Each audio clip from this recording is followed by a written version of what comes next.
fence.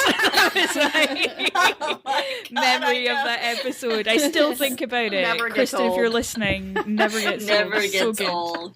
It has aged well. Yes. Yes. Oh, so good. We should fight to the fence all the time. Always. Always. That's my energy all the time. Absolutely.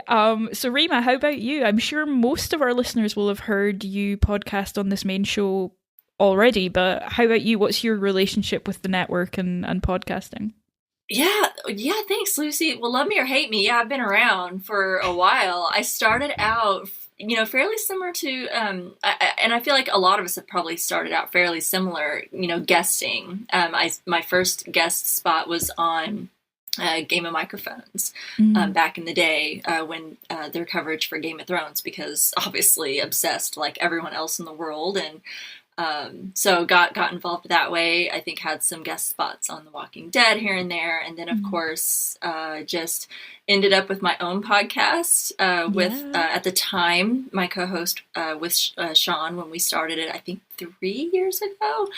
And Jason was like super generous and asked us, if you guys start this podcast, do you want to join Podcastica Network? And like, duh. I mean, yes. So yeah, that's, and then just, of course, guesting on other podcasts, been on, with you guys and guested on everyone's, various podcasts throughout the network. And just, that was my start, and that's how I ended up here. So, and then Amazing. Landed talking to you awesome ladies. It's Oh my such gosh, I feel like I'm in a room with celebrities. I feel like, what am I doing here? Why? Like, I don't at all. Not at all. You're like Queen Bee. That's awesome. But yeah, I feel like just privileged to be here among such amazing company. So, And Strange Well, for what Indeed it's- is so amazing. Like, I am loving that. I would have to say that's probably Thank you. the thing I've been listening to the most in the last 6 months. You guys are just knocking it out of the Aw. park all the time. Yeah, me too. It was Damn, my most that's listened to nice. on Spotify and podcasts think it because was I mine listened. too. I binged all Man. of your coverage of The Stand when we first moved back to the UK, so I was binging that while I was sorting things out in the new house, and yeah, it was great. So it came up on my podcast as my most listened to, which is lovely. I'm not going to tell you what my most listened to music was because it's embarrassing, but most listened to podcast, awesome. shame. Gosh, thank you. Well, no time for tears. That's gonna make me emotional. Thank you guys. That's very, very nice and generous. Thank you guys. That means Amazing. a lot. It does. So thank you. And how about you, Wendy? Very similarly, I started listening to podcasts in 2014 when I transitioned to a mostly desk job as a nurse. Stumbled on the Walking Dead cast early on, and then I went back and listened to all the Walking Dead casts from the beginning. Called in a few times when Jason started the Patreon group. I joined in the first couple months and really enjoyed all the interactions with everyone. Also, my first time podcasting was Game of Microphones as well. And I went on to do 5 or 6 of those with House Podcastica, and was able to guest on Walking Dead cast, Adrenaline Cinema, Strange Indeed, Wilhelm. And then earlier in 2021, I became a permanent host on the Handmaid's Tale edition of House Podcastica, and now Yellow Jackets, which I'm super psyched about. So good. Super intense Yeah. shows. Oh, I just finished listening to you, Penny, and Kat on Doomcoming in the car today. That was a fun one. Yeah. So fun. You were brilliant. And that leads really nicely into Daphne, who I want to say is like the new girl, but is really not. Like, Daphne's been here forever. I don't believe there was ever a time before Daphne, but she's Yeah. maybe the person you've heard from the least if you're listening on this feed. So Daphne, hello. Hello. So I actually had no interest in podcasting at all because I don't like the sound of my own voice, and I still don't. But yeah, a friend of mine wanted me to podcast with him, so we were putting something together, and then one of our mutual friends, Mark, invited me to be on his Panels to Pixels podcast to talk a little bit about Snowpiercer and some Amazing. other things. So I was able to do that, and then finally started my own podcast, Run for Your Lives, in July of 2020. So it was a few months into the pandemic. It was kind of a pandemic project at first. And my co-host is actually Rima's co-host, Paik. Yep. So Paik. It's a busy guy. He shares podcast. Yeah, we share a podcast husband. Yep, we do. Paik, I feel like Paik should be here. Paik is like an honorary gal of Podcastica. Like, I don't know. I just feel Absolutely. like he's one of us. He's a sister. He's great. He's great. So I did Run for Your Lives for a while, and I guested on Wilhelm. I guested a few times on Walking Dead cast.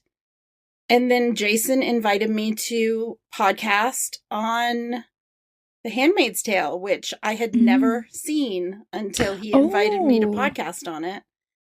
So I quickly binged, which in a month. Daphne. No, I was worried about her. Did Jason pay for therapy? Like, No. I was gonna say, No, did we check on you? Were you, you okay, hon? There were a few episodes that I had to actually stop for a couple days after watching. Season 2, episode 1, I remember, was very intense. And so I didn't watch that one.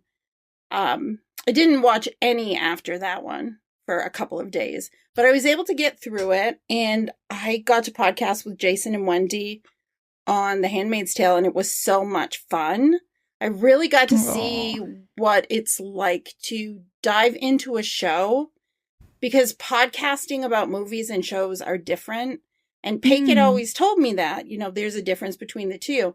But when I started doing that show, I really got a lot of education, I guess, around it. At the time, too, I think just before that, I had been doing Snowpiercer on Panels to Pixels with Steve. And it was even a difference from that. So I got in the groove with that and then continued Run for Your Lives. We just recorded episode 70, so super excited about that. Nice. Can't believe it. It feels like we just started. And then I kind of started a Yellow Jackets cult. I kind of started a cult. I'm kind of the Antler Queen. Yeah. Oh my god, it's so random. So I kind of started this fandom within our podcast group for Yellow Jackets, and so good. So glad you did. It started because I just wanted one person to watch it with me, and now I have like 25, and I love it because there's lots of theories and stuff. And so halfway through the season, Jason said, well, we need a podcast on this. So I became part of that roundtable, and I really enjoy it. I'm looking forward to podcasting on the finale, and I'm sure there's a million other places I've guested, but they're out of my head right now. So amazing. I think I've mentioned all the important ones. Well, I think 2020 was a shitter of a year, but it did good things for podcasts, and it really brought Daphne into our lives. So yes, I can't hate it too much on that basis. Silver linings. Right? Think of the positive. Absolutely. Yeah. It's been a lot of fun. It's definitely been a lot of fun. I enjoy it. And Daphne's also like basically a social coordinator for us. She keeps us right. She keeps us She's our cruise doing director. Events. It's great. It is great. The worst. Yeah. Try to keep us busy because Absolutely. At least at the start of the pandemic, we really couldn't do much. So it's kind of like, it started with maybe a weekly thing, and then it turned into 3 days a week. And now it's just like randomly people are getting together to play games. The games and the Zooms kept me sane in the beginning of the pandemic. It was just, Absolutely. The worst bit about being back in the UK is not being on the same time zone, because I just can't. I'm very like a gremlin. I turn horrible if I stay up beyond 11 p.m.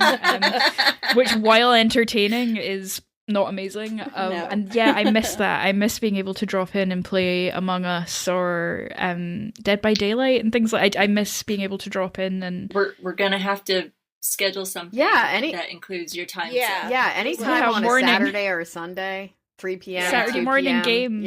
So if you're down for it, if you're down for playing something, let us know. We'll get it scheduled. It'd be amazing. Yeah, and people are randomly getting together We started a Dead by Daylight game night now because a few of us like to play, and it just keeps growing into other games. I think we're playing Mario Kart later tonight, so Yeah. it's going to be fun. That's so awesome. I'm like, oh, it's just brilliant. It's just so nice to be here. I am verklempt to be around so many amazing women of Podcastica. So today we have kind of a mixed agenda. We're going to talk a little Walking Dead because it's kind of what brought us all here in the first place. So we're just going to do a couple of things about our favorite Walking Dead episodes and in our opinion, the worst Walking Dead episodes. So we're hoping to get a little discussion going on there, although I have a feeling there will be some agreement on both of those topics. And we're going to talk a little more about gaming and geeky things that we're into. And then, I think we're all a little nervous. We have a bit of an Ask Us Anything section. So, Yes. Just a little nervous. just a little one. A little bit there. So, who knows what we'll find out in the course of today's episode. So, without further ado, we were going to start by talking about our favourite Walking Dead episode. And I'm going to pick on Wendy, first of all, to talk about your favourite episode of the show. And I feel like I should qualify, it doesn't have to be one that is like the most arty, just one that you really like. Because I was looking at them and I was like, well, I know that was technically a really good episode, but it didn't do it for me. So just one that makes you happy or makes you feel things. I don't know. I actually prepared 4 because I was sure people would take mine. So being first. Go for it. Yeah. I'm going to go for Clear, which was season 3, episode 12. That was a great Good one. Good choice. Good choice. And I love it. The whole thing is really well done. The biggest factor is Lenny James. He's amazing. His acting is incredible. And I think this episode probably highlights how great of an actor he is. And even though I haven't been crazy about Morgan's arc in recent years. Shh, Morgan left the show and nothing happened after that. That's all that happened. He didn't go anywhere. He just exists in a void. Yes. Another dimension. Another dimension. It's certainly not Lenny James' fault. And he still like rocks everything he's put into. And you can really tell. If anything, I think that's probably been to his detriment because they're like, we can put this guy in anything. Yes. Yeah. But I love even Lenny James can't save fear though. No. Yeah, he's so wasted on that show, which we won't get into that or anything. But it's such a shame. It really I know. is, and I think it probably wasn't his choice to go because I remember on The Talking Dead when they asked him about it, he was like, "Well, I'm not sure about all that." I know, he tried to be so diplomatic, right? And because what are you gonna say? Right. But But Lenny, if you're listening, we love you. We're here for you. We love you, but also get off the show. Please. Leave if you can. Yes. Get out. Yes. Get out when you can. Clear. I'd love to see Lenny James in a Marvel show. That would be great. Oh my goodness. Yes. Amazing. Yeah. Yeah. But Clear, I think, had 3 different things going on, and all 3 of them were amazing. The first was obviously what was happening with Morgan, and he was really in a bad mental state because of the death of his son. And so he was just fixated on this task he had of clearing the dead, which was just something to stop him from, it was something to keep himself busy and something to stop him from facing the grief of losing his son, but super well done. And then the other arc, I went back and watched this one. The other arc that was happening in that episode was this growing bond between Michonne and Carl. Oh. Yes. Oh, yes. The cat. Yes. The cat. It's just so damn beautiful. And that is kind of the beginning of what was a really special relationship between the two of them. And I just loved that part. And then the last little arc is that the episode is bookended with Orange Backpack Guy, which I was always a little obsessed with. That whole, it's just this little snippet in the background that the characters barely acknowledge, but it was saying so much at the time. And I thought so it was much. so well done. And then that orange backpack reappears in various episodes. I'm not sure where it is right now or when the last time we've seen it, but I know we have seen it since then. Yeah. I can't show you it on my webcam because of how I've placed it, but when I went to visit Claire Langretter in Colorado and Lara Willie Swink a couple years ago, Claire gave me some stickers, and one of the stickers is the horrible cat. Like the multicolored cat statue, and I have Awesome. it. I think it's on my it's on my laptop, but it's on the bit that you can't see on the webcam. Okay. Thrilling for Excellent. podcast listeners to listen to this description of me telling you something about my laptop, but always makes me smile because that was such a special beat. And I think looking at it now, Carl probably opened up Michonne more than even her relationship with Rick. I don't think she would have been able to have the relationship she had with Rick or with Judith if she hadn't had Carl. Mm-hmm. And I miss, I've gotten emotional. Like, I miss that. I know. I know. Yeah. And we don't have either of them now. It's I miss that. I do. So- they were special. I do too. They were really special.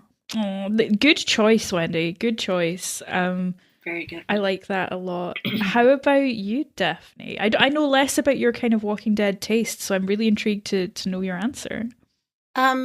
Okay, so my favorite episode has been my favorite episode since it aired.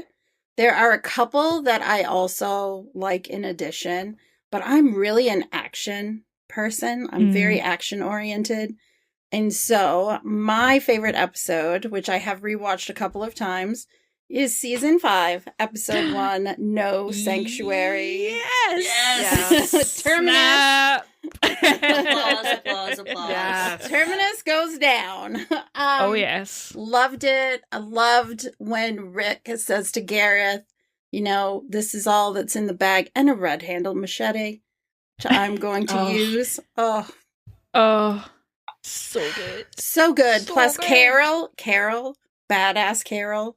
We really got to see her just annihilate the termites, and I loved that. And the reunion of, at the end with Rick, with Judith. Oh man, tears. Yeah. My And heart is Daryl going. and Carol. I know, I have chills talking I know, about I've it. got chills Oh, too. yeah. It's weird. Yeah.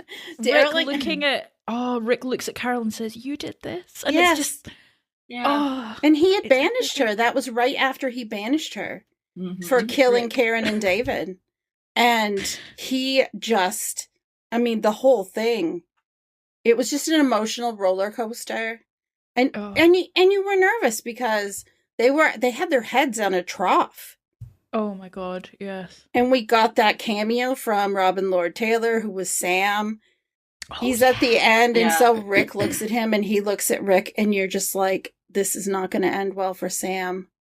But oh my goodness. And I always get a little grumpy because I feel like they overlooked the fact that Sam was killed. Like, he wasn't a huge character, but he was someone that they interacted with in another episode. And of course, he went on to do wonderful things. He went on to Gotham to play the Penguin, and that was fantastic for him. He wasn't the only one that went on to do something on Gotham, but I really loved this episode start to finish. I loved the intensity. You didn't know if someone was going to die or not. I mean, they were getting closer and closer to Glenn, and I just was really nervous about it. Yeah. It was an edge of your seat episode for sure. It really was, but I loved it. 100%. I've watched it probably 10 times. It's just, when Walking Dead went through a period which I consider to be the dark days, I would go back and watch that episode because it reminded me how incredible the show could be and how much I wanted it to return to that.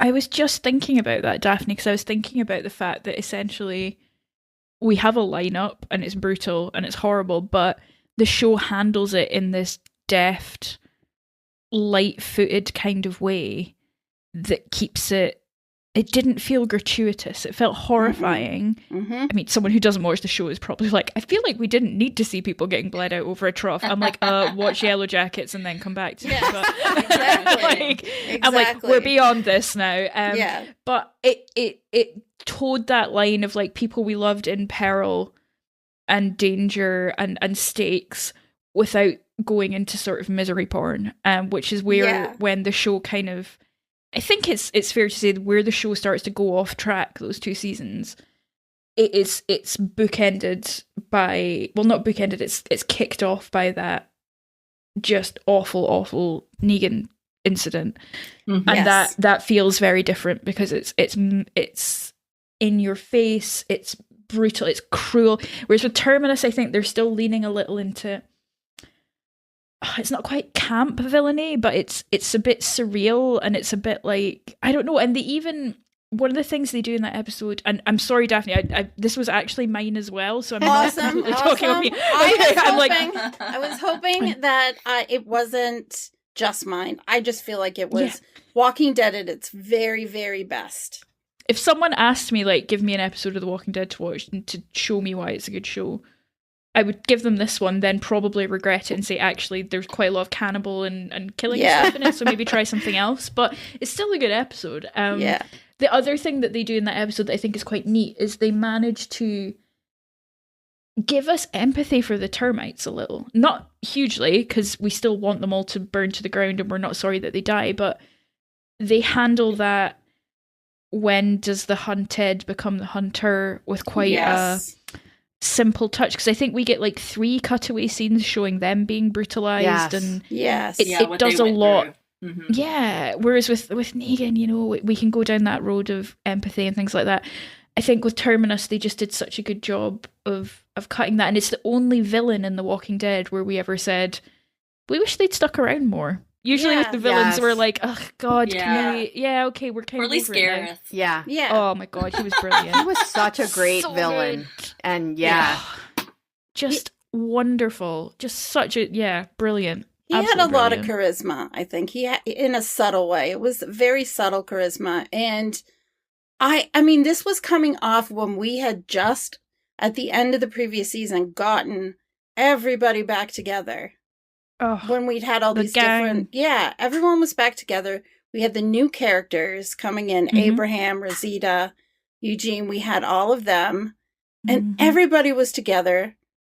And you just got this, you know, together they can do anything vibe. Yeah. You know, you're fucking with the wrong people, which I love. Fight to the face. So, and who's the newbie at that point? It's Abraham, Sasha, and Rosie. Is there another newbie? Because I remember they all... No, it must just be the 3 of them. I remember... just that perspective of like, wow, this group are like badasses. Like, they've really just fought their way out of this. This is crazy. I think it was also so great because it was the season opener, and the 4th season ended on such this cliffhanger where you had no idea what was going to happen to our people. And I mean, wow, what a wonderful answer to waiting all those months to see what's going to happen. And I feel one thing, I remember some of the advertising for the new season kind of pushed me in a different way of thinking, oh boy, this is going to be weird. It doesn't seem like they're going to stay in the canister. Like there's going to be some connection with Gareth, but that was a huge swerve because that is not what happened at all. I've realised as well, I'm just looking at the Wikipedia entry as well, we get a flash of Morgan at the very end. Yes. Yeah, which is nuts. Like I've forgotten about that. That's when they started really tying Morgan in with the post-credits. And people wanted to see Morgan again. I mean, that was like one, I remember that was one of the big things that was talked about on line was, where's Morgan? We want Morgan to be back. Why haven't we seen Morgan? Because he is in the comic. Yeah, he's an important character. Oh, I want to go and just watch that episode after this. That's the one I go to when I need a quick Walking Dead fix. So I'm like, I'll watch that one. It has all the beats. I'm like, I'm going to watch that. It's such a good one. Yeah, It's a good good stuff. one. How about you, Rima? What's your favorite? Well, and I've talked about, I think other times when I've guested like what my favorites are, and this one has always been one of my favorites too. No Sanctuary. So I don't want to be repetitive, so I didn't add it today. I've also mentioned like the season 3 premiere, episode 1 was always one of my favorites too. So I was. Yeah. So I was like, you know what? I don't want to be repetitive, and I want to find something a little bit different. There's so many great episodes that I love to choose from. So I selected Remember from season 5, episode 12. And I don't know if anyone remembers or not, but let me refresh your memory. Touche. Because this was after Beth had died. Oh gosh, yeah. The group is mourning, this whole situation. They've been on the road. They have no like just one safe place or location. They're on the road. They're starving. And this is when they are invited by Aaron to come to Alexandria. Remember our introduction to Aaron and how he had met them and convinced them to come.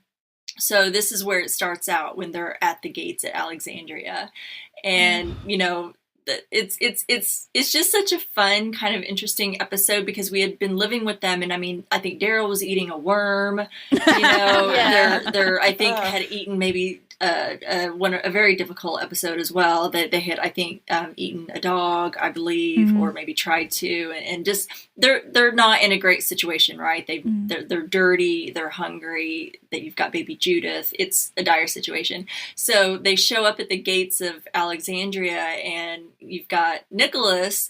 We all remember Nicholas. Right? Oh, Nicholas. And he's looking at them like, who are these people? And looking at Aaron like, who the hell did you bring back home? And Daryl shoots a possum off to the side, like, and he picks it up and he goes, brought dinner.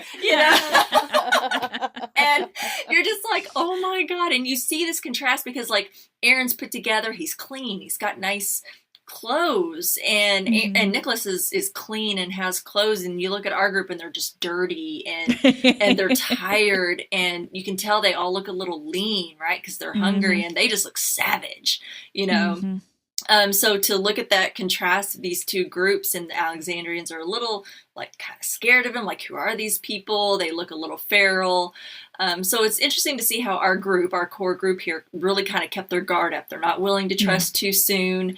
And the Alexandrians, most of them were fairly warm and welcoming, and they're hey, pick a house, and running water and take a shower. And so it's just interesting to kind of see this, difference between the two groups, and how our group was kind of, trying to acclimate a little bit into, after having been through the ringer with everything that they've been dealing with. And now all of a sudden they've got a nice, warm, safe place, but they're like, we don't trust it yet.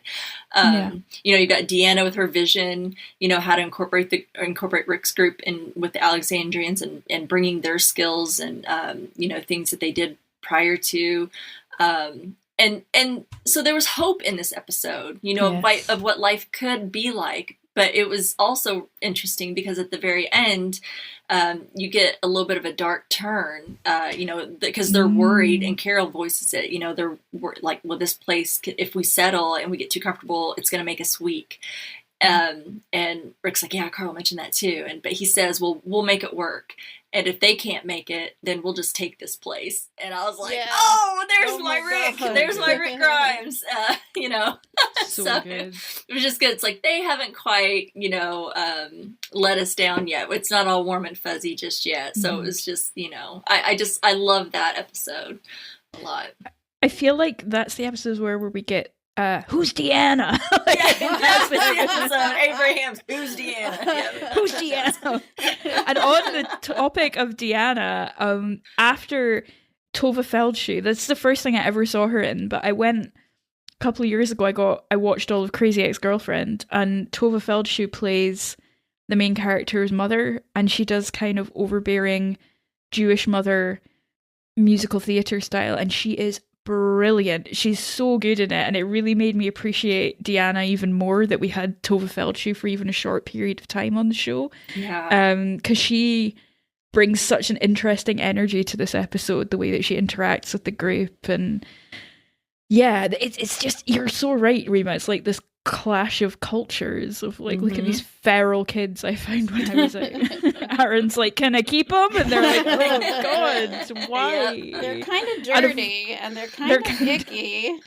One of them's holding a possum and possibly got a worm in his teeth, and he's like, but they're so cool. Yeah. Can I keep him, please? Is that the episode please? where, as they get closer to Alexandria, you can hear like children playing? Is that the end of the one before? Oh, and then it picks up, and then it picks up there. I think. Okay, because that was such we never heard those sounds in The Walking Dead before. Yeah, no. Yeah. They literally started the episode where they're right outside the gate getting ready to open up. So they're literally already, I think that was just prior to. So, it was a shock for them. And of course, like you said, Lucy, kind of a culture shock where like, this is like what we had before, but it's like they're so far gone from that and everything that they'd been through. It's almost like they forgot that this is what life was like before the apocalypse. And a lot of great things how just they so they were like and I love that they stayed in, like, they were given 2 houses to be able to divide themselves into, but they all stayed in the same house for like the first night or two, and just to see our group and all slumbering together and sleeping on the floor, and it was just like, that's our group, that's that, I don't know, that's to me The Walking Dead, and just so good. And then Carol, who's pretending to like be afraid of guns, and she's wearing her cardigan, and she's like ultimate like community helper housewife, swapping recipes. Junior League. She's like, we had a Junior League. I'm like, did you bollocks, Carol? Did that ever wearing happen? her sweaters? Yes. Oh my goodness. It's such a good era for the show. And I think about Aaron a lot. Like, he's become a real MVP on this show, Ross Marquand. And his introduction, the way that he sees in the group that potential. And I always remember how kind he and his partner are to Daryl, who's like savagely eating spaghetti at their table, like some kind of possum man. They're just like, that's cool, I guess. So yeah. Oh, that was a good one. Maybe that's an era of the show that I've kind of not forgotten about, but I don't revisit as often, and it's made me want to go back and watch Rick get pistol whipped by Michonne in the middle of the street, covered in blood, screaming, "What?" Oh, I love that the episode good days. Too. What? That was a great season. It really was. Season it was very 5, oh my god, and season 6. Those were great seasons. They really were. I think 4 and 5 are my favorites from the pre-Kang era. 4 and 5, I think, would be the ones I would. Yeah, that seemed to be the peak until we hit our newest peak. Yes. Right. How many? It's cool that we get to say that there's another one. I'm like, yeah. Well, to just totally undercut that, should we talk about worst episodes? All right. There are some out there. Yeah, ones that you would maybe skip on a rewatch or watch under duress. And I found this quite hard. I had to go and read some lists of episodes to remind myself, because I think if I really hate an episode, I block it from my memory. Yeah, so I agree. People talk about things and I'm like, really? That? Oh, I forgot that. I was thinking, actually, while watching Yellow Jackets, I promise this podcast is not sponsored by Yellow Jackets, I'm mentioning it a lot, how terrible CGI deer always look. Even in Yellow Jackets, the CGI deer don't look amazing. And I'm like, why is it so hard to CGI a deer convincingly? And that was what led me down the path of thinking about terrible Walking Dead episodes. And Rick and Michonne at the fun fair with the CGI deer dropped into my brain. But I picked, I think the one I'm going to pick, because I've spoken quite openly on the podcast about not liking this, is season 6, episode 12, Not Tomorrow Yet, which is the satellite station episode. And I don't really have much to say about it other than I don't like what the group do in this episode. I think it's really bleak. I think it's where the show starts to take a really horrible turn. Carol's in a really bad place where she's obsessing over the people that she's killed and goes on this quite dark night of the soul about it. Abraham leaves Rosita because he's a bastard. Maggie and Glenn are not in a great place because they're worried about their future, and that is when they come to the satellite station, and people are killed. We see brutal headshot wound pictures on the wall. Glenn kills a man. There's just a lot about this episode that I really don't like and makes me uncomfortable, and I think had big repercussions for the show going forward. So for me, this was definitely, I think, for me, the worst episode. But I think there are probably episodes that were worse done and like looked worse and had worse production values.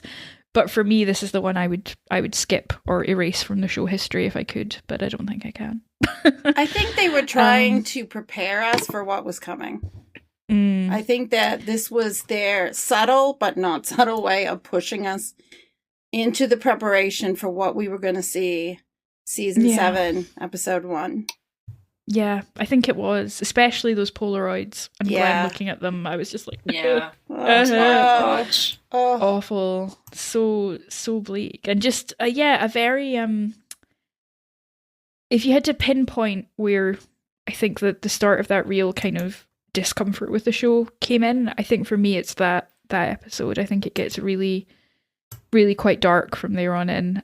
So yeah, that would be mine, and it bugs me a little because it feeds a lot into the Negan discourse, because in the comics, as you probably all know, there's no outpost killing, and Negan's attack on the group is much more unprovoked, which obviously gives us he's a big bad evil man stance from the get-go. But in the show, obviously, the group essentially give Negan a reason, which I think complicates a lot of things around his character that frustrate me and frustrate other people as well, I think, about how we view him and what he does. So that's my worst, I think, with an honourable mention for the terrible CGI deer, although that was quite funny. So I would rewatch that just for how bad it was, because it made me laugh. How about y'all? How about you, Wendy? I picked Now, which was season 6, episode 5. Ooh. And I think I just didn't like several of the episodes around this time period, but this one kind of clinched it. This was the one that was right after the whole dumpster fire, literally. The dump. See what I mean? I forgot that existed until you just said it. So just obliterate from your memory. Yeah. So Glenn. So it certainly appeared that Glenn was dead. And then we have this whole episode where they don't address it at all. So everybody watching the show is thinking, well, what happened to Glenn? Yes. And they don't show that at all. So it's really hard to pay attention, especially when the plot wasn't that great, because everybody's focus was Glenn. So this was, it was right after the wolves attack, which was like this weird one-off. Yeah. And this was all the debate between Deanna and Spencer. And I just did not like this episode at all. I felt like it didn't bring anything. I did not like Jessie. I feel like she had zero chemistry with Rick. It just was not working at all. And her children. Oh, yeah. I just didn't like this one at all. And I feel like the whole Glenn dumpster thing was, it's just, how could you focus on anything until you tell us that Glenn is either dead or alive? Yes. And they'd also shoved in that Morgan one off in between as well. So we were 3 weeks out from Glenn. Yeah, they'd shoved in Here's Not Here, which was Here's Not Here was a good enough episode, but the timing was all wrong because we were just like, could not care less about this goat's cheese right now. What's happening with the dumpster? Right. And, I love you, cheesemaker, but what the hell happened to Glenn? Is what we're going to right, and they didn't announce his death on The Talking Dead, so you knew he probably wasn't dead, but like you needed to know. We needed we needed some closure, and we didn't get any for weeks. I sometimes wish he had just died under the dumpster. Do you know what I mean? Like I sometimes am better. Like, that would have been better than the false hope and the Well, and also trying to feel empathy for a character who killed him in that manner. Like, we still have that character, and although my feelings about that character has changed, it's very difficult because of all of that. Yeah. It's I kind of, at the time, I remember sort of hoping he was dead because I thought, well, that cleans up Yeah. that the lineup will have to be different because one of the problems with the lineup I think was that it was two people, which I think was seen as like a real like ha ha ha we got you, and is actually more like, oh god, really? It screwed over Abraham because everyone was just really sad about Glenn. Yeah. And it was like, oh yeah, Abraham also died. And B, it felt cruel. It felt like the show was being cruel at that point, and I didn't enjoy that. It was too much. Yeah, it was too much. And the thing is, it's a different medium than a graphic novel, and I think for TV it was just too much. And I don't even mean the graphics of it; I mean how it made us feel. Yeah, absolutely. And to have had that false hope of like, oh, he survived the dumpster. I remember at one point being like, well, they can't kill him in the lineup then because that would be ridiculous, right? He's just survived the dumpster now. Yeah. Oh, young Lucy, the things I would tell you. Yes. When we were young and naive. When we were young and believed these things to be, I would say the one highlight for that episode was Tara and Denise. They were beginning of their relationship, and I think that was really sweet. That was nice, yeah. Merritt Weaver gone too soon in the show, in my opinion. Yeah, she was probably like too good for that. I mean, she was always not... I think there are a lot of very talented actors on the show, but I feel like Merritt Weaver's career was always going to take her elsewhere, but she was so good while she was there. I love Denise. Her relationship with Daryl and I know, I love that little budding relationship they had too. Yes. Yeah. So cute. Really, really cute. I feel like this is when Gimple, as the showrunner, started the decline of the episodes. Like there were good episodes in season 6, but I feel like that episode in particular was kind of like soap opera in a way. And I feel like that's when it really started to go. And then season 7 and 8, it just went way on the other side of the spectrum in a way that I was really frustrated. I think tonally it flip-flops a lot in season 6. There's a lot of kind of it's a rough one because there's some things I really like in it, but there are, like you say, there are bits where you're just like, oh boy, that's a bummer. Yeah, like and this, I mean, it's so funny that this is like 5 years ago. I know now this all happened, isn't it nuts? It's what was your choice, Daphne, for your worst? Well, I have two because I couldn't decide, and you know what? I was gonna go look at I was gonna go look at a list of episodes. But then I just asked Chris. Yeah. And said, which one did I hate the most at the time? Did I hate the most? And he said, well, Beth at the hospital and the governor. And the governor. The governor. Oh no, Philip. So season 4, episode 6, Live Bait, which is the governor. He's gone kind of crazy, and he meets up with Lily and her family. Even though we got Spaghetti Tuesday out of it, I guess. I mean, on a Wednesday. There's always Spaghetti Tuesday, Wednesday, one day. And then Beth's arrival at the hospital, season 5, episode 4, Slab Town. Because I'm not a fan of bottle episodes at all. And this is when I feel like it just went too far. Like, that episode I just did not like. And I did go after and look at a list of all the episodes, and these were really the two that I couldn't get behind. I mean, the governor coming back and attacking everyone, I was totally fine with that. I just didn't need this potential redemption / ha ha ha, no redemption thrown at me. I really didn't like it. And I like David Morrissey as an actor. I think he's fantastic. I just really didn't like the episode. I'm glad we got Tara out of it. Like, I'm very happy about that because I liked her as a character. But I could have done without so much of that. And then I think Slab Town speaks for itself. Death by nail scissors. Eventually. Poor Maggie. David Morrissey. Oh, sorry. No, go ahead. David Morrissey plays the villain in Britannia, And he is just amazing. He's so good in it. Like, better even than the governor. He That's awesome. is just such a national treasure. I love David Morrissey. He was in Doctor Who one time, and he and David Tennant did, back in the late 90s, early noughties, a like made-for-TV musical called Blackpool, which was set in this like grotty little seaside town in England that I love. I say grotty little seaside town with love because I really like Blackpool. And yeah, they were both just cheeseballs in it, and it was brilliant. And he's always super nice at cons. Wow. I mean, most of the totally. actors are, Yeah. but he's a real sweetheart. And I didn't mind having a bit more governor, but I agree with you, Daphne, that those episodes were kind of, oh boy. Yeah. Like, Thought we why got are rid we of this here? guy. Yeah.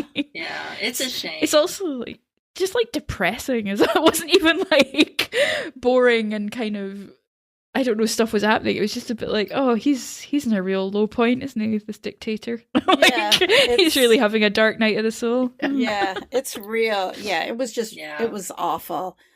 Lucy, you may have seen David Morrissey. He was in a show, a Scottish show with Peter Capaldi called The Field of Blood. It was a couple of Oh my seasons. Goodness, So good. Yes. I love British TV. And yeah, so I saw that. It was so good. It was just a couple of seasons. But it was really good. I don't know if you can cut this from the podcast, Rima, but my best friend did a job with Peter Capaldi last year, and he is an absolute sweetheart.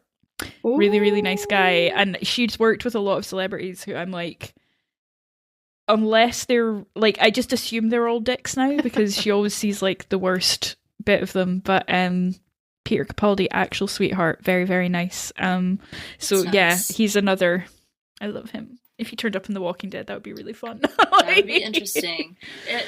I know, and I like David Morrissey too. So it was I just, because it wasn't anything on him as an actor. I just don't think they quite got it right. That the character of the governor was something that you could put on film. Whereas you were mentioning earlier, Wendy, the difference between a comic book and TV is so very different. And I just I think they just didn't quite nail it, and it doesn't say anything against his performance or him as an actor. I think he's great. He's as awful of a character that he played on The Walking Dead. He is a very, very nice person. I met him once at a con, and it wasn't during the convention. We were at the hotel lobby, and there's like the little side area where the bar, and you get coffee and stuff. We were both getting coffee that morning, and we were waiting to be waited on, and I was like, oh, hey, I really enjoyed your work, just really quickly, because I didn't want to bother him, but he was super nice. I guess he liked the flattery because he bought me my coffee. Okay. Rima! That is great. So, didn't know me from Adam, but like I said, just it was very sweet and was like, hey, put hers on on mine, and I was like, oh my gosh, he totally just bought me a coffee. So That's very nice person. amazing. Yeah, very nice person. So that I'll always remember that, so Oh, that's you didn't have lovely. to do that. Yeah.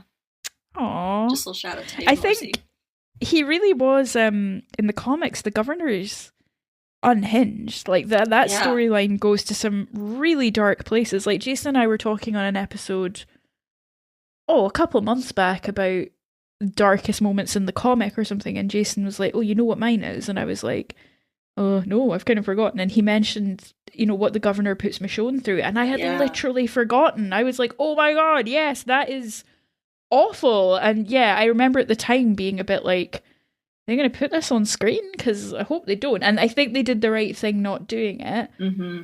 But I do think the governor ended up a little bit toothless because he wasn't quite as Sadistic. as unhinged. Yeah. Yeah, he wasn't was as sadistic very and unhinged. sadistic. Yeah. Yeah, he just ended up being a bit of a dickhead. Yeah. That's Yeah. it. A cartoonish kind of dickhead. Yeah. Yeah, it's funny that I hadn't thought about that in a while. Rima, what was your worst episode? Well, I hate that there's a few that we can choose from, I know, because, right? but I mean, as much as what we love this show, there's always going to be a couple that don't sit well with us. And one of them really didn't sit well with me. I do not go back and rewatch it when I'm rewatching the series is the episode Swear. And that was season 7, episode 6. That is the Terra-centric Oceanside. Ugh. episode. Yeah. Yep. Oh my Say no gosh. more, right? Yeah.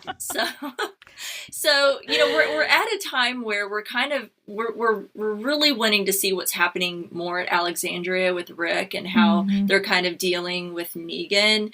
And in my opinion, Tara, and whether you like her or whether you don't, at the time, she just was not, I don't think, a big enough character to warrant that much screen time.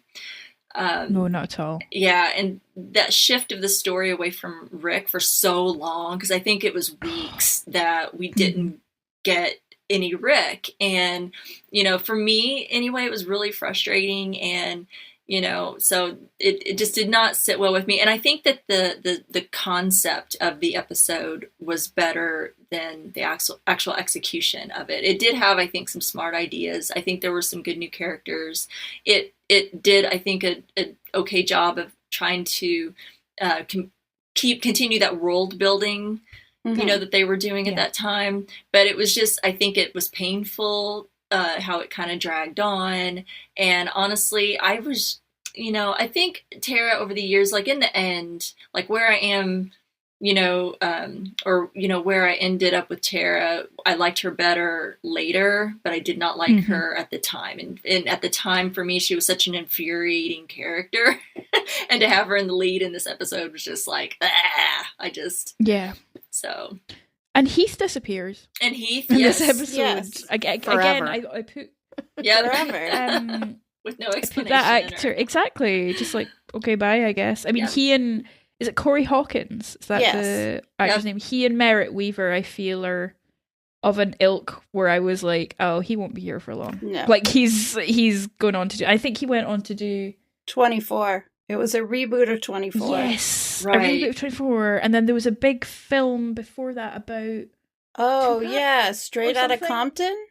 That's... Yeah, I think he went off to do that. And yeah, that's a real loose end that hasn't really... They were kind of like, yeah, it was Jadis, I think, and just left it at that. And I'm like, but I've watched World Beyond. That doesn't make any sense. And now I'm like, I'm just gonna.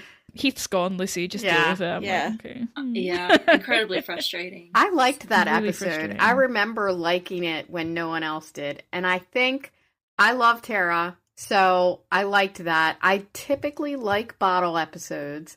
And I think also that whole half season was so uncomfortable for me to watch. I really came close to quitting. I hated the arc of Alexandria submitting to Negan. And so I think I was really excited that it wasn't about that. Yeah.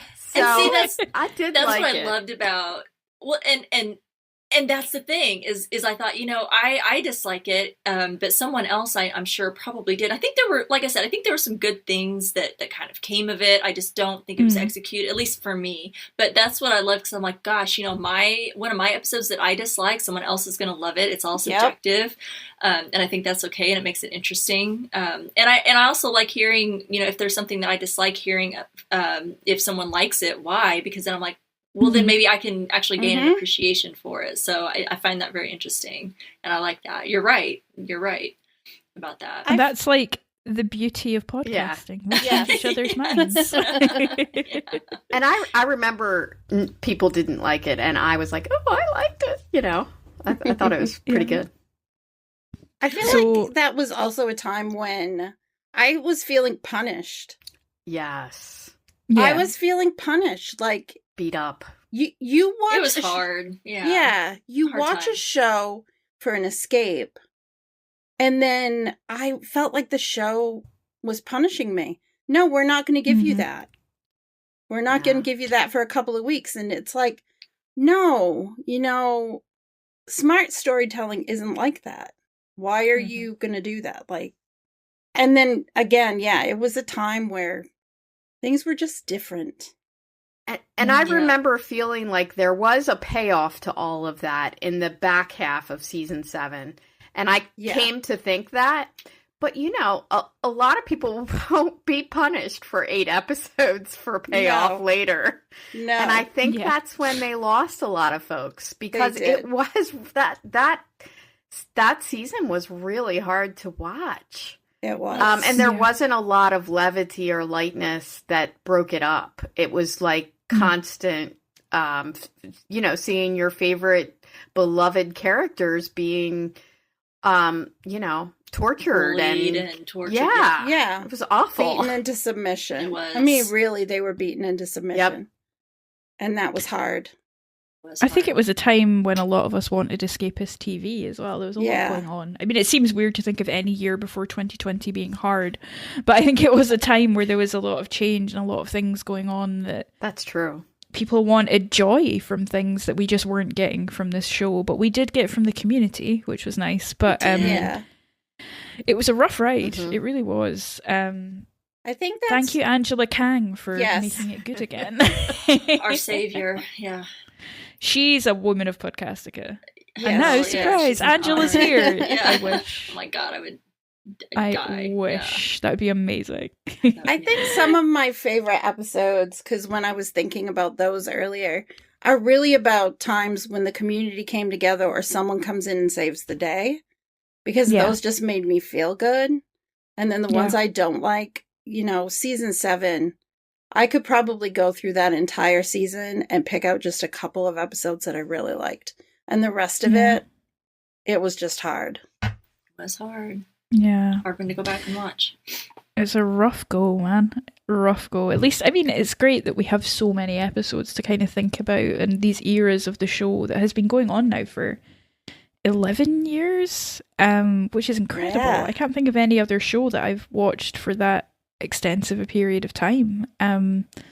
That's good. I'm glad we got to talk a little bit about the show itself, because I like good memories, commiserating and reminiscing. Memories. Love it. Amazing. All right, so one of the topics we wanted to talk about today was basically gaming, or more broadly geeky things that we're into that people may not have known about previous to this. So we're a big bunch of nerds. What? I did have to check in. I know, shocker. Listen, that's the sound of thousands of people turning the podcast off in horror. But I always love hearing about people's hobbies, people's weird little things that they like that other people might not necessarily know. And I'm very excited for this conversation. So who'd like to start us off with a favorite game or geeky thing that they particularly enjoy? Well, not everybody's speaking up at once, so I'll start the conversation and open it up, and everyone can just feel like this is a nice, safe place to share. Because I'm interested to hear everyone else's too, because I don't know that mine are really that interesting or that different. But one of the things I do enjoy, you mentioned games or gaming, and I do love video games. That's when I find the time, in life, isn't as often as what I'd like.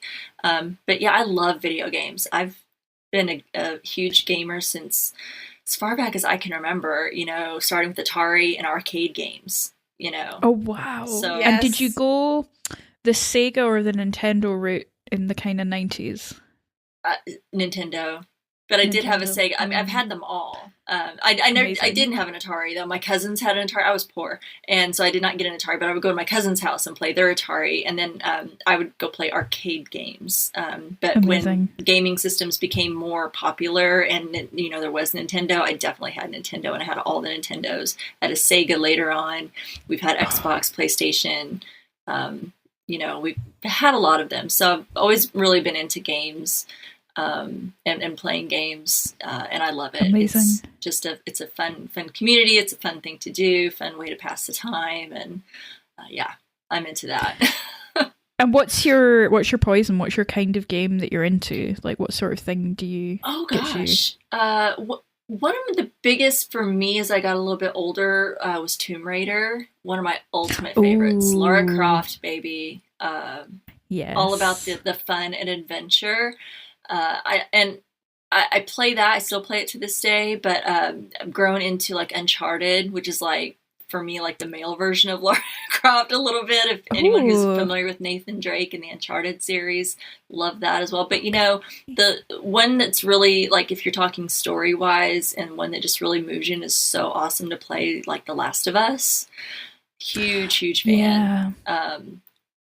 Talk about an emotional ride. That game will get you in the feels. So, and it's fun to see from as long as when I've played games, like I used to play Pong, So going from something like Pong to then seeing like what they do today with something like The Last of Us, which is like, you could watch that in a movie theater. I mean, it's beautiful, and the work, the acting, it's just amazing. So yeah, that I was really, digging into that one, Last of Us, the first and the second one. So those are the kind of games I'm into mostly, but I am also a big Tetris fan too. Tetris. Yeah. I get very obsessive about Tetris. Yeah. And it's quite funny because Peter is rubbish at it. And I'm like, no, you have to do it this way. You have to think laterally. You've got a purple coming. You have to do this. And he's like, how is this the thing that you're like really like? And I'm like, I don't know. I just have to be okay. But on my freaking Switch, I can only get Tetris 99, which is like, I don't like quite that stressful. one. I don't like it. Yeah, it's not good. I want classic, but I can't figure out a way to make it happen. Yeah. Even the music, I'm just like focusing on it, and I can't watch other people do it because I get so annoyed. I'm like, why are you doing that? Like, why didn't you turn it round? Obviously, that's not going to fit. I know. I'm so judgmental watching others play Tetris if I don't feel that they're doing it right. So yeah. So I mean, no one is. Yeah, totally. You have to have a method to the madness. Mm-hmm. Yeah, you have people to. Don't. It's hard to watch. It's like do this, but they don't get it.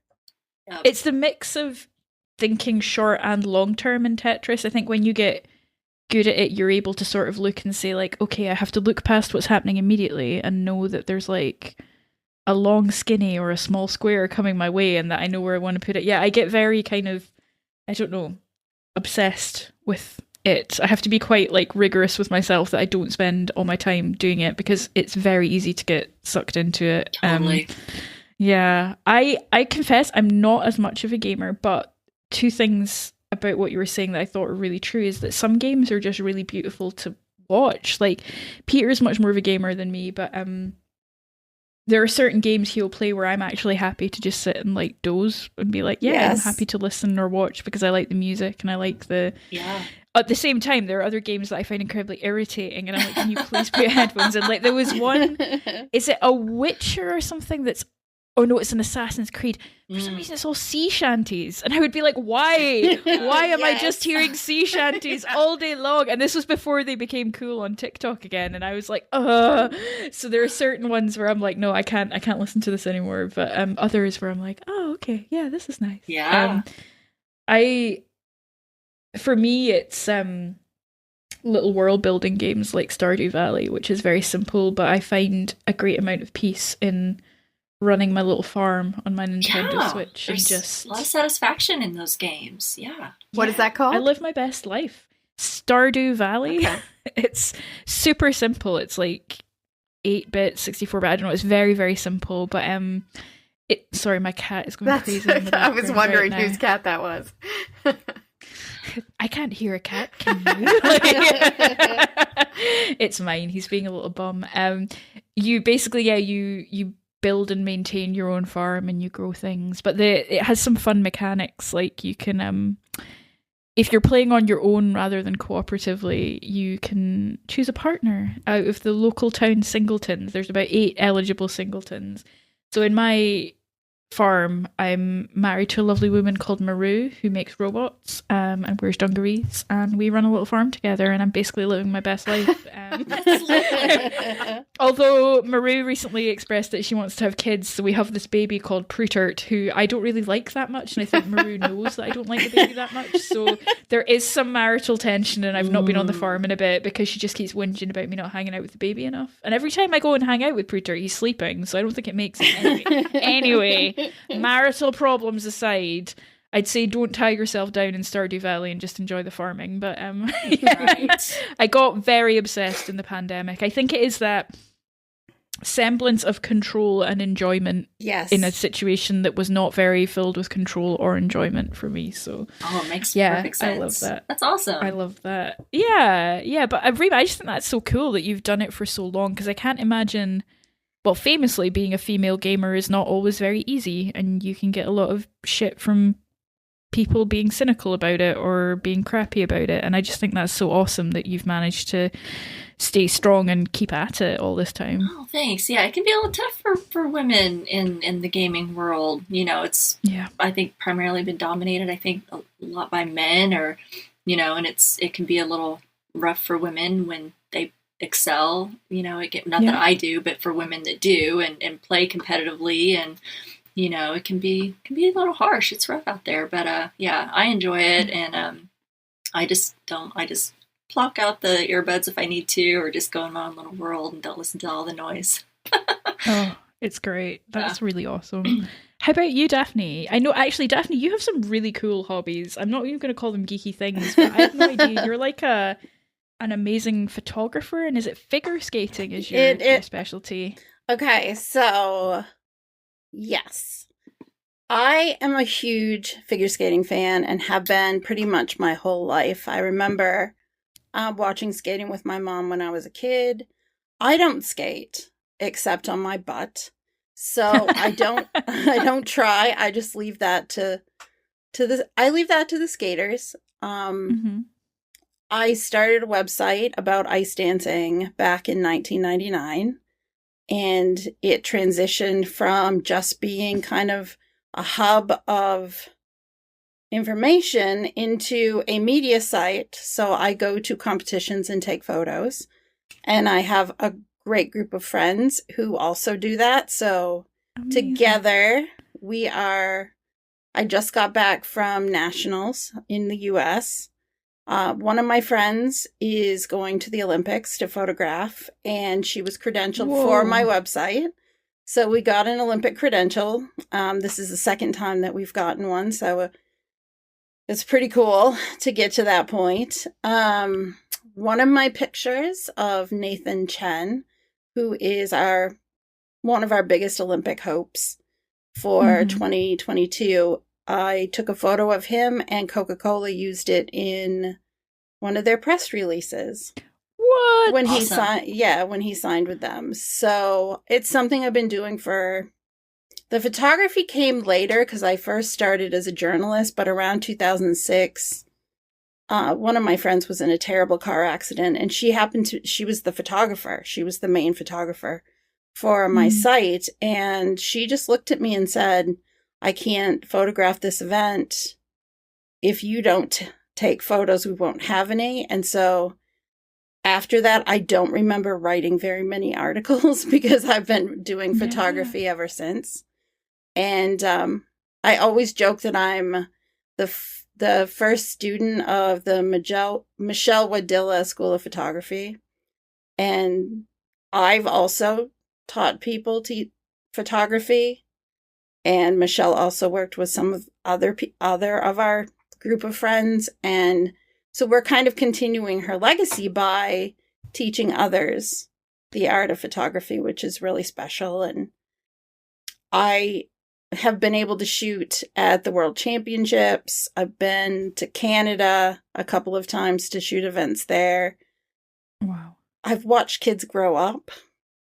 There are kids going to the Olympics this year that I saw when they were 12, 13, 14 years old. So now they're nearing the end of their career, and I've been able to see that. It's been really fantastic, and I'm humbled by the fact that I get the opportunity to do that, and this is what it's grown into. So that is my jam. I've been doing it for a long time, and it's kind of a happy place. I knew about ice dancing, but I did not know that you had done that for 23 years. That is amazing.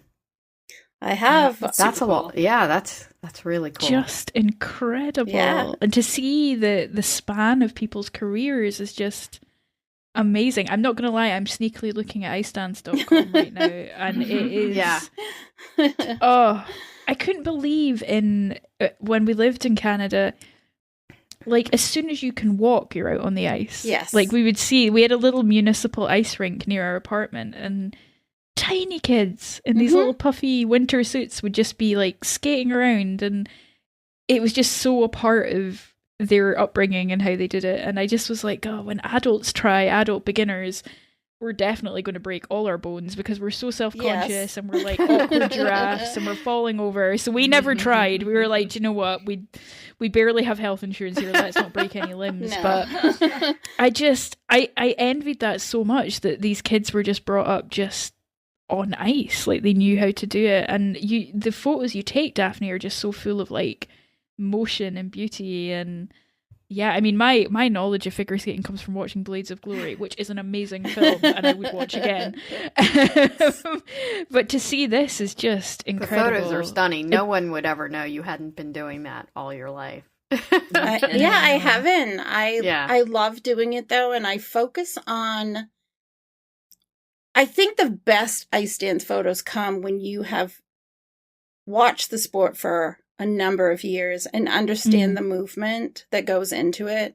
So you're anticipating what's coming next instead of just trying to click, click, click and lock into a shot. I kind of want to be the one to capture the moment. And I think I do really well with that. You really do. It's taken me, I continue to practice and try to get better, and I photograph other things. I do portraits. I'm basically my family's documentarian. I am always taking photos of my nieces and just wanting to document everything in their lives. And I think at some point they're going to push me away with the camera and say, no, Auntie, not anymore. They do that. They do that. Just for now, they're letting me. Just recently, my daughter got married, and the only photo I had of my two daughters together was my youngest giving the bride bunny ears. And I sent that to Daphne, and she fixed it all up for me. No bunny ears. Yeah. That's part of it, is when you take photos, some things can be fixed in post I can't even think of the term. Post processing? Yes, post processing. Yeah. So I will take photos and I can fix up. It started with fixing faces. Like, if you do portraits of teenagers, often there's a lot of acne, and I would fix that because I wanted the kids to feel good about themselves. And so I would do that. And then it just grew into other things. If I see a friend has posted a photo online that is from like 60 years ago and it's got a line in the middle of it or something doesn't look right, I download it and I fix it and I send it to them because I want them to have that memory. And plus, editing pictures, much like editing podcasting has become too, it's kind of like this quiet, peaceful place where I can just focus on the little details, and it just brings me a lot of joy. Oh, that's nice. You're so talented, Daphne. That's just thank you. Incredible. I wish I was arty like that. Same. My my geeky thing that I'm interested in. I don't know, there's two that came to mind. One, I think I've spoken about in the podcast before, is I was, since about 2001 or 2, I've been kind of a member of fandom communities around the Harry Potter fandom. So fan fiction, moots, that kind of thing. Sort of dropped out for a while there, but came back with a vengeance about 6 or 7 years ago. And that's obviously been a bit challenging in the last couple of years around the kind of Potter fandom. I asked Peter in the car today, I was like, what are my geeky things? And he turned around and said, gay stories. I was like, what do you mean gay stories? And he's like, the gay Harry Potter stories. I'm like, are you talking about fan fiction? He's like, yes. I was like, right, okay, yes, I'll mention that I do enjoy reading fan fiction. The only other thing I could think of, I mean, I'm so cool, I couldn't think of any other geeky things. Not really. Just nothing I'm committed enough to. I do enjoy calligraphy. Like, I like I'm not very good at it, and it's very messy and I get ink everywhere. I was, for my 30, hang on, I'm only 21. Nobody needs to know how old I am. For one of my birthdays, after my 21st birthday, Peter got me a little ticket to go on a calligraphy course because that was what I wanted, and it was great. So I rocked Aw. up, and I thought, I just thought this is going to be such a great night. I'm going to learn calligraphy. I got into the room, and I realized very, very quickly that everyone else there was either a bride-to-be or a bridesmaid. Everyone was there with a friend. So we had to go around the room and be like, "Hi, my name's Ashley, and I'm here because I want to learn to do my wedding invitations." And I was like, "My name's Lucy, and I like medieval manuscripts." They're like, "No wedding, nothing like that." I'm like, "No, I just like learning about the papers I made." think And that's they're like, brilliant. That's I do too. awesome. I feel like I love that's it. the story, though. Like, Yeah. that's the story we probably each could tell is, Yeah. you know, being that girl Yes. who's not like the other girls. And Oh my Yes. God, story of my life. I've never fit. I like until like we got into like the Z group. I felt like I just never fit in this world anywhere until Mhm. like you guys. So yeah, I Oh, that's completely. perfect. Yeah. I feel like I found I- my people. Like that was what I Right? figured out about 2 weeks after joining the group is, oh my God, these are my people. This is great. I think I was thinking about this today. Would not to bring it back to Yellow Jackets again. Podcast not sponsored by Yellow Jackets, but I think it was you, Wendy, were talking about the character of Jackie and why none of us particularly empathize with Jackie, even though she's had a lot of wrongs done unto her in the course of the show. And I was thinking about that, and I think it's because we've all known a Jackie. yeah. Yes. And they're Mhm. mean girls, and it's really hard, even when they're the girl who's had the things done to them that weren't good. Those mean popular girls, they stick with you, and it's really hard. Whereas Shauna, I would probably have wanted to be friends with Shauna, Yes. listening to Nirvana and Smashing Pumpkins and sitting in her room talking about like the saints' lives and things like that she's into. And yeah, I think that's quite hard. Not to be too gendered about it, but I think that's quite a hard thing to explain if you've never been a teenage girl. Uh-huh. I think it's hard to explain, like, because everyone's like, but Jackie hasn't done anything. Shauna's done all this mean, terrible shit. Like, why are people still empathizing with Shauna? And I'm like, I think it's who you see yourself in. Yes. You And I don't know. think any of us look at Jackie and think, oh yeah, that was totally me. Yeah. Like, I was so hot and popular. Like, Oh my gosh, totally no. my high school No, experience. definitely Like, not. yeah. So it's cute. I'm glad that we all kind of found each other that way. And I guess, Wendy, you have to share your thing now. We've shared our things. What's yours? I hope it's something real weird. Well, you probably haven't heard of it. So I wanted to share about a game that became my family's obsession, and it's been a few years ago now. It was called Travian. Ooh. Travian. Yeah, and so this is a PC game, and it started with, I think my kid was 13 at the time, and she's 25 now. And she started Wow. playing it. I saw her playing it all the time. My husband's a IT guru, so we always had lots of computers in the house. And she kept asking me, Mom, you got to play this game. And I was working on some kind of big project at the time, so I didn't have time. But then, I finished my project, and she was off for summer break. So we, started playing this game. And we just became obsessed with it. We forced my husband against his will to start playing it. And it soon sucked our whole lives in. And I'll just talk about a little bit about the game. The Wikipedia page describes it in this way. It's a persistent browser-based, massively multiplayer online real-time strategy game. And if you look at the play screen, it looks really simple, but it's not. It's really complicated. You need math and strategy. You start out with a village and you build up this village. And if you build it up enough, you can build an army. You can build catapults. It's set in antiquity. love that. So it has Gauls, Romans, Teutons. You have to choose who you want to be and you have to stick with that. You can build more villages. At one time when I was playing as a really high level player, I had 30 villages. And the more villages you have, the more resources, the more army, the more powerful you are. But meanwhile, people can launch attacks on you that catapult and destroy parts of your village, and you can launch attacks on them. alliances, the real key of the game is forming alliances with others. And this is really where I excelled at the game, and my antisocial husband would just like ride on my coattails. And I love it. Yeah. And so amazing. I think my kid like went on to other things, and me and my husband were like so deep into this game. It became all encompassing. Like I found myself setting my alarm for 2 a.m. so I could launch timed attacks with my alliance. I found myself scheduling my nursing shifts around large offensives that my alliance was playing.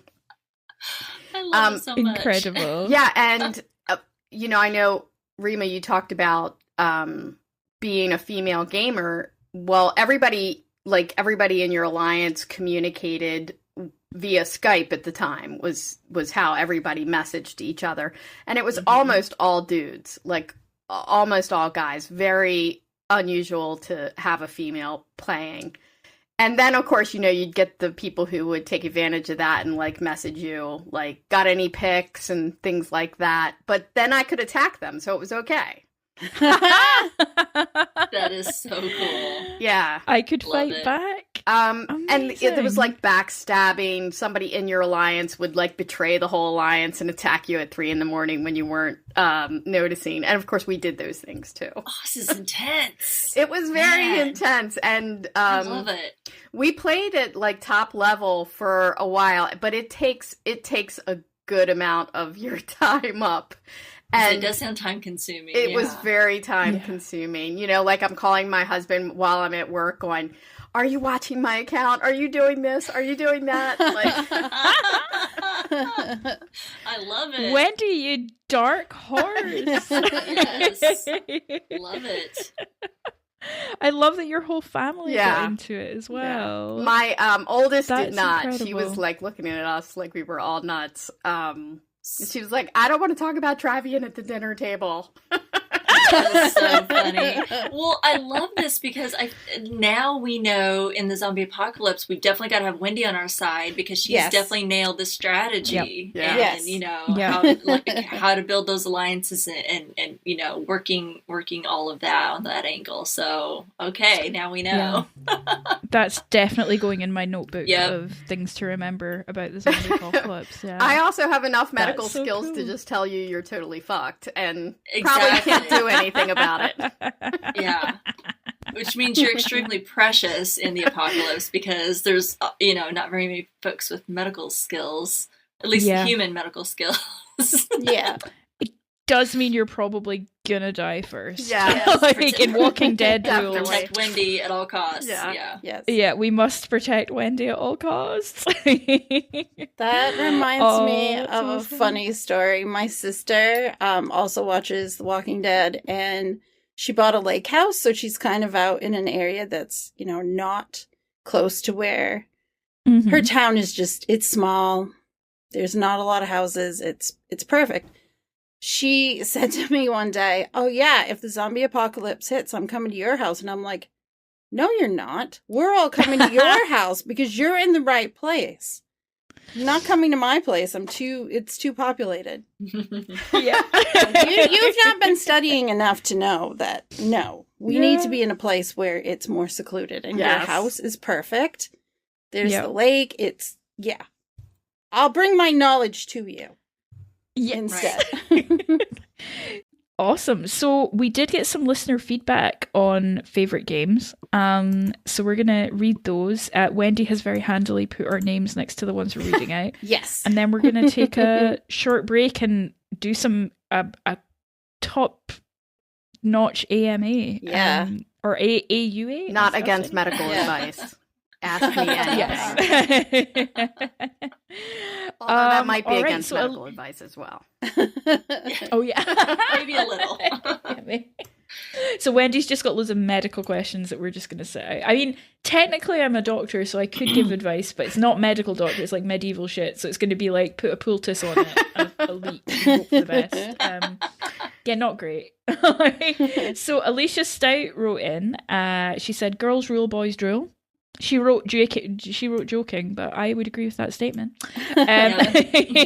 Alicia said, I don't play video games because I absolutely suck at them. But if we're talking board games, I will say that Rummikub and Scattergrays are my top 2 favourites. Have a great show, ladies. Can't wait to listen in. Yay. Hi, Alicia. Yay, Alicia. It's awesome. I do know that Alicia played Among Us with us a few times. So that counts as a game, Alicia. That counts. She did, yeah. That still counts. Maria Lawson says, yay, Women of Podcastica. Not really a gamer myself, but occasionally will play City Skylines. I love building a place from scratch and trying to solve all the problems that come up along the way. If we're talking sports, I'm always on the sidelines. My second job as a sports photographer, so my uncoordinated self has the best view of some really talented kids doing what they love way better than I ever could. That's amazing. Interesting. That's so cool. Yes. Love that. I have to check out City Skylines because that sounds like something I would like. Yeah, me too. Yeah. I've got to get to some world building games. I've done a little, but not like in depth, and now I'm you guys are really getting me interested in some of those, the ones that you guys have been talking about. So thanks for broadening my world a little bit. I love Jurassic World Evolution because you're building a dinosaur park. It's so much fun. I really need to get back to it. Ooh. Awesome. I think Lainey plays that. Oh, She it's loves so it. much fun. Yeah. So cool. So Kate Harvey says, hands down, without a shadow of a doubt, The Last of Us, followed in close second by The Last of Us 2. Red Dead Redemption 2 comes in third. I can't leave a comment without paying homage to Tomb Raider. The games that got me hooked to staying up far too late and losing hours and hours embroiled in honing my skills. Ooh, and Resident Evil, but I'm not very good at that. I didn't mention Resident Evil, but yeah, longtime fan. That's where my zombie love of zombies originate. That's awesome. Yeah. Before I ever played any games on my own, I watched Chris play a ton of them. And I loved all the Silent Hill franchise except one of them. I can't hear an air horn like without like running. I know. Scared. Pyramid Head is coming. Yeah. He's a character also in Dead by Daylight, which is a game that some of us have been playing, and yeah, it's kind of surreal to see him coming after you. Red Dead Redemption 2 is another one that you could get lost in the scenery for hours because it's so well done and it's just amazing. Yeah. Daniel Dement Juiced says, I'm currently obsessed with Ticket to Ride Europe. I got it for Christmas and love it. I'm also hooked on this mobile app, Bricks and Balls. I've played that before. It's really, it's fun. Bricks. Yeah, which is kind of a breakout style game. My hunch is they're talking about video games, though, which I don't play. We were talking about anything, Yeah, all games are acceptable. Yeah, board games. I've still never played Ticket to Ride, and I love a board game. But I've never done Ticket to Ride. It's meant to be brilliant, though. It won loads of I've awards. never heard of it. Interesting. Yeah, my main board game recommendation for Zed Heads is Dead of Winter, which is an amazing kind of narrative-led zombie board game. I think they've lifted some stuff from The Walking Dead. It's quite funny. And yeah, it throws a lot of curveballs and you have to make decisions. And it's great. You need, it's 2 to 5 players. I think it's best with 4 or 5 because there's a traitor mechanic. So someone in the group is a traitor and that really doesn't